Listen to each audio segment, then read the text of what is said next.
Hey guys, I'm Eric. I'm Grace. We're the Wandering Ravens. We are a couple of Americans that have been traveling around the world for over 4 years. Wow.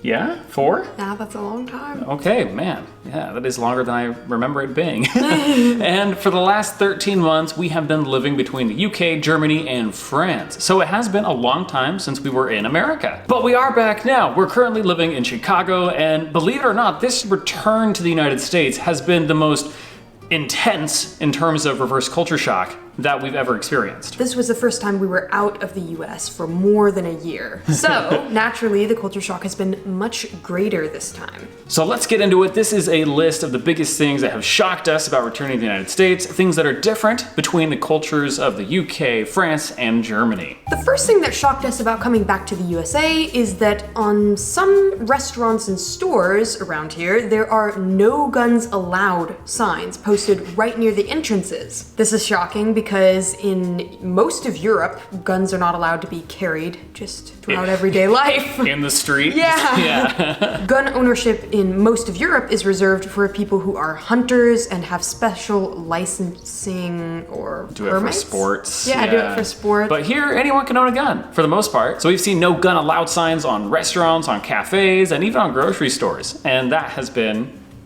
reverse culture shock. Yeah. The second thing, which really blew our socks off when we got back here to the good old US of A, is that grocery stores, and really just any store, has an insane amount of options when it comes to items. And I'm not talking about variety, because there is a lot of variety as well, but options for a single item. So any item, say, what's an item? Foil. Oh, foil, yes.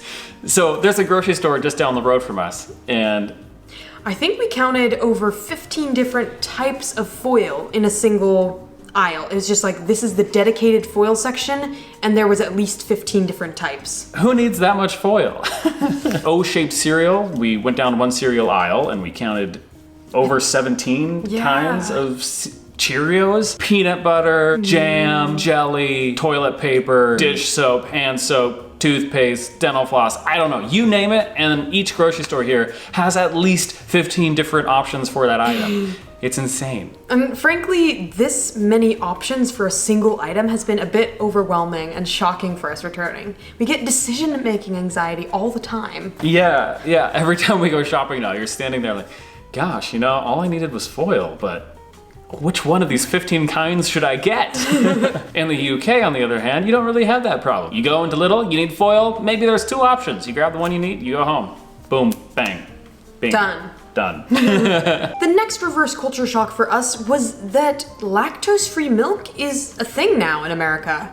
When we left the States several years ago, it really wasn't.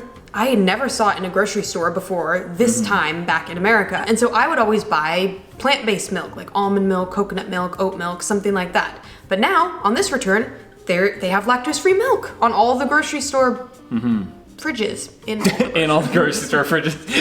on top. In the UK, you put your eggs in the aisle. We put our milk in the aisle. Oh, they do that in the UK though. Oh, that's true. They put milk in the aisle. They do put milk in the aisle. Oh my gosh. Another reverse culture shock. Milk and eggs are in the fridge. So many times I've been looking up and down the aisle for eggs. I'm like, where the frick are the eggs? They're not by the bread like they're supposed to be. And they're actually in the fridge by the cheese. Yeah, and that's been really inconvenient because in America we're supposed to refrigerate our eggs because the eggs undergo some sort of washing which makes them require refrigeration. And so we've accidentally left eggs out on the counter overnight and be like, dang, they're spoiled now. Stupid American eggs.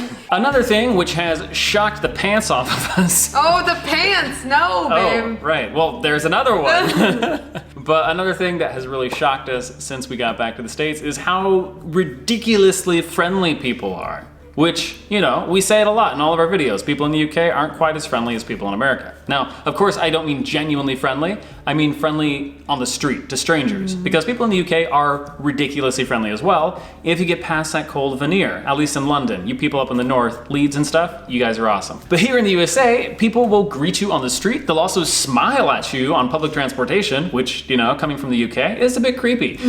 And this friendliness is especially apparent whenever you step into a store, whether it's a Walmart or a Target or your mom and pop corner shop. You're gonna be greeted with smiles and people saying things like, like, thank you so much for coming in. How was your day today? What are you up to? What can I help you find? I'm here to serve you. You know, stuff like that. Yeah, the other day in Trader Joe's, the lady who's checking me out, who was cashing me out. Yeah, she was probably checking you out too. The lady who was checking me out was asking me how my day was going, and I was like, oh crap, I don't know what to say. I mean, my day is going good, but like, what else do I say beyond good?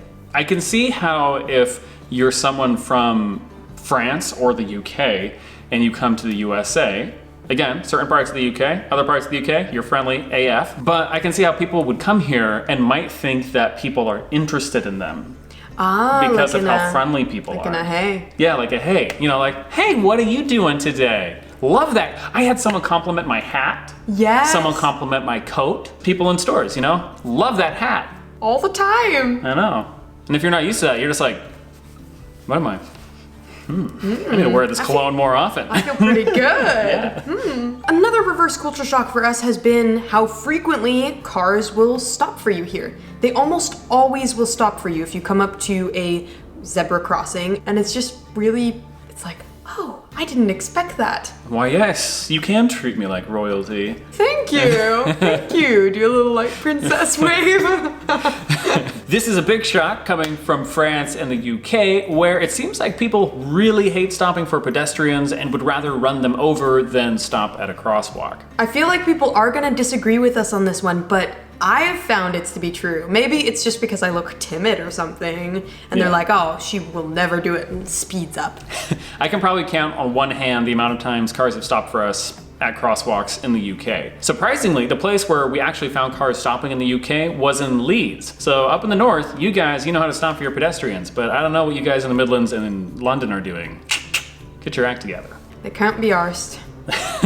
A disappointing reverse culture shock has been that shopping here in America is a lot more expensive than we remember. When we were in France and Germany and the UK, our grocery bills would be pretty high because of the currency conversion, and we fantasized about returning to America where things could be bought for lower prices. But the sad reality is that things here, even though this is Chicago and it's a relatively cheap city for the United States, things here are really expensive. For example, just a small coffee, like a tiny flat white this big, will cost you $4.75. And it's really hard to go grocery shopping and find anything for under $2. Whereas in the UK, it's pretty easy to find cheese and other products for £2 or less. Just go to Poundland, y'all. Poundland.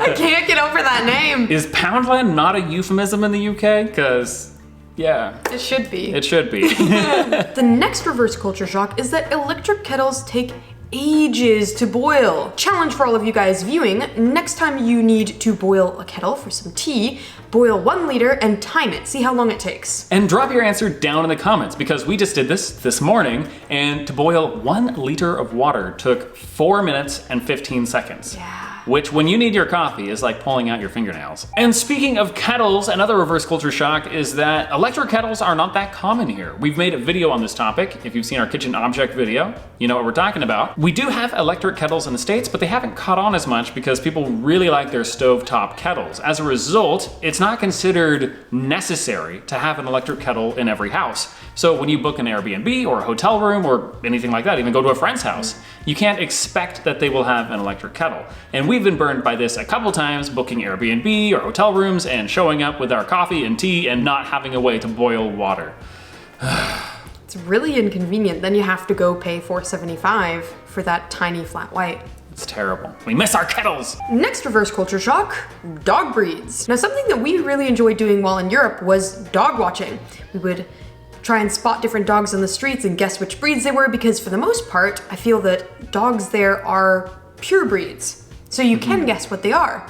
In America, on the other hand, a lot of dogs seem to be mixes, and the most popular types of dogs are golden retrievers or Labrador retrievers. So if you're gonna see a pure breed, it's gonna be one of those. Yeah, we are in a neighborhood right now where there are a lot of dogs, and it does seem like 90% of the dogs are mixes and only 10% are purebred. Something we do miss, though, is that in the UK there were lots of Cocker Spaniels and German Shepherds and these breeds of dogs which we really love. But here, I don't think we've seen a single Cocker Spaniel or German Shepherd, which is weird because, again, in the UK, they're everywhere. At least Cocker Spaniels are. And setters. Oh yeah, setters are everywhere. I haven't seen a setter here either. Nope, me neither.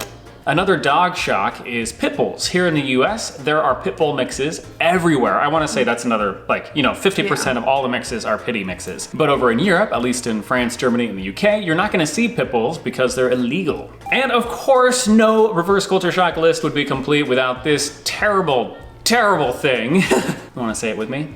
Oh yeah. With our saddest voice possible. 3, 2, 1. Tipping! If you are not familiar with the way tipping works in the States, I highly recommend that you watch this video by Evan Ettinger, as it really explains the terrible situation which is tipping over here, its history, and why it is awful. Anyways, it doesn't work, it's a terrible system, but the thing that really gets me is here, you're expected to tip any service staff. So whenever you go to a cafe or a restaurant, you're expected to tip, even if you're not buying food, if you're buying products. Like for example, there's a coffee shop down the road from us, and I go there to buy my beans and my coffee filters. And if I'm just buying a pack of coffee filters, they automatically add a 10% tip to the bill. All I do is I pick up the coffee filters, walk to the cashier, they scan it, give it back to me, I tap my card, 10% tip. It's like, what? Automatically added. And then they ask me to tip again on top of that. They flip it around and it's like 15, 20, 25%. And I think the lowest is like 15, isn't it? Yeah. And then you can click other, of course, too, but it's like, this is kind of the starting. This is what you're expected. I'm buying coffee filters and you automatically add 10% on top of that, and you want me to add even more, 15, 20, or 25% on top of the 10% I already paid? For doing what?